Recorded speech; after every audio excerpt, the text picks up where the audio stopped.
हाय, hello, नमस्कार. स्वागत आहे तुमचं माझ्या नवीन एका मिनी ब्लॉगमध्ये. आज आपण खारीक पावडर कशी बनवायची ते पाहणार आहोत. घरच्या घरी खारीक पावडर बनवत असताना बऱ्याच वेळा मिक्सरच्या भांड्याचं पातं तुटतं, तर ते टेन्शन आता तुम्हाला राहणार नाही. त्यामुळे व्हिडिओ स्किप न करता शेवटपर्यंत नक्की पहा.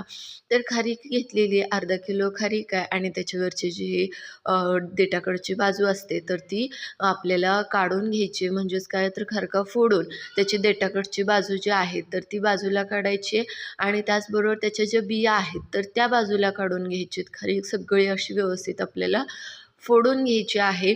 आता हीच सेम प्रोसेस तुम्ही खोबऱ्यासोबत सुद्धा करू शकता. खारकेची पावडर करतानाच खोबरे पावडरसुद्धा जर तुम्हाला करायची असेल तर अशा वेळीसुद्धा तुम्ही ही प्रोसेस करू शकता की खोबऱ्याचे सुद्धा बारीक काप करायचे आहेत आणि पुढची प्रोसेस व्हिडिओमध्ये तुम्हाला समजणारच आहे. तर अशा पद्धतीनं एक करून मी खारकीचे सगळ्या खारका फोडून घेते. आता इथं माझ्याकडून एक चूक झाली काय, तर ती म्हणजे खारकीची अशी मोठे तुकडे ठेवू नका, नाहीतर बारीक करताना खूप जास्त वेळ लागतो. तर हे जर तुकडे तुम्ही अजून बारीक केले तर नक्कीच तुमचा वेळ वाचवायसाठी मदत होईल. तर इथं सगळी खारीक मी आपली फोडून घेतलेली आहे. त्याची देठाकडची बाजू, त्याचबरोबर त्याच्या बिया बाजूला काढून घेतलेले आहेत आणि ही सगळी खारीक एका पिशवीमध्ये मी भरते आहे.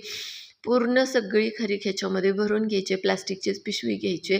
जर तुमच्याकडं झिप बॅग असेल तर आणखीनच तुमचं काम सोपं होऊन जाईल.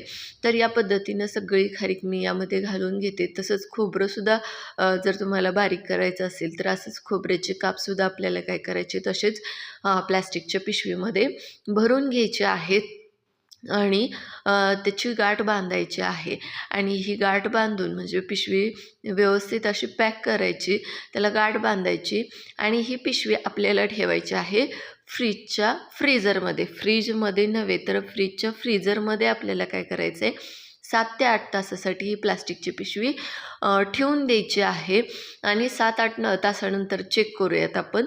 तर आता ही रात्रभर मी ठेवलेलं होतं.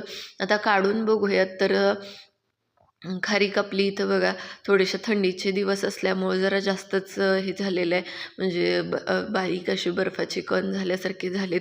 तर ही खारीक आता थोडी करून आपल्याला मिक्सरच्या भांड्यामध्ये फिरवून घ्यायची. अगदी 2 मिनटामध्ये खारकेची पावडर बनवून तयार होते. ह्याच्यापेक्षा अजून थोडीशी बारीक हवी असेल तुम्हाला तर थोडा वेळ उन्हामध्ये ठेवून नंतर मिक्सरमधून फिरवून काढली तरी चालेल. तर आजचा हा व्हिडिओ तुम्हाला कसा वाटला हे मला कमेंट बॉक्समध्ये सांगायला विसरू नकात आणि चॅनलवर नवीन असाल तर चॅनलला सबस्क्राईब करायला विसरू नकात.